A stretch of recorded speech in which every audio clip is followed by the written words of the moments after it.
mkono wako, narudisha mkono wako, narudisha mkono wako, narudisha mkono wako, narudisha mkono wako, narudisha mkono wako, narudisha mkono wako, narudisha mkono wako kwa jina la Yesu. Zamani ulikuwa ukishika sana pesa, lakini imefika mahali sijui imefanyikaje. Narudisha wenyeji wanaiba mikono, wanawapa wateja wao, wanatuma mapepo yanaenda kuiba mikono ili wawape wale wanaotoa zabibu ili wakafanikiwe. Ninatangaza leo mauti, mauti leo ya wachawi, mikono lazima irudi. Kama uko hapa hauna mkono wako uliozaliwa nao kutoka Bwana wa majeshi, ulifanyika nini kwenye mkono wako? Na mkono huu ambao sio wa kwako unakusumbua, na huo mkono kwa sababu sio wa kwako unakutesa, huo mkono kwa sababu sio wa kwako unakaa unauma mpaka begani, na huo mkono kwa sababu sio wa kwako leo unapekecha.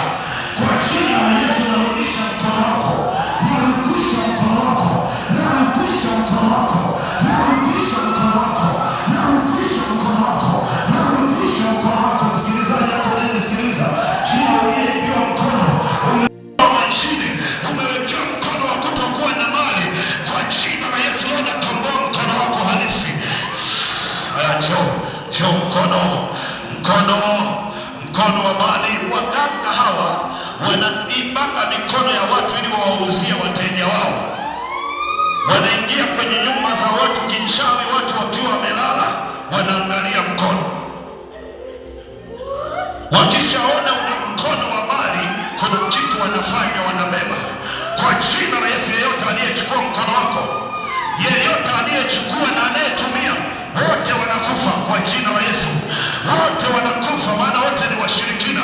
Aliyechukua mkono wako na anayetumia, wote ni washirikina, wote ni washirikina. Aliyechukua na aliyemuuzia, wote panga, waachie mkono wako na wakata leo, na wakata kwa upanga, na wachoma kwa upanga, na wakata kwa upanga.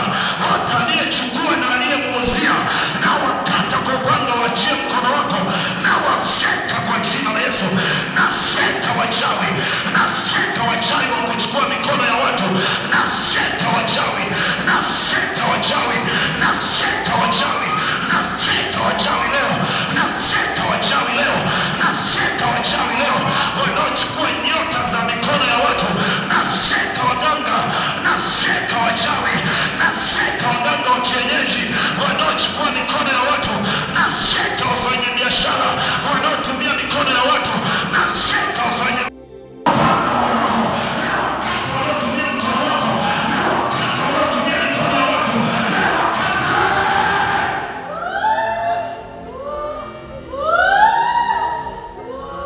kila mama ntilia anayetumia mkono wako, aliyeugeuza mkono wako kama kijiko, nafyeka upanga uwe shingoni mwake, upanga, upanga, upanga. Nimenyanyua upanga sahihi, nanyanyua upanga, nanyanyua upanga kwa jina la Yesu, uwe shingoni mwake wa mchawi, na kata shingo yake, na kata miguu yake, wanaotumia mikono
na wasimamizi wake wa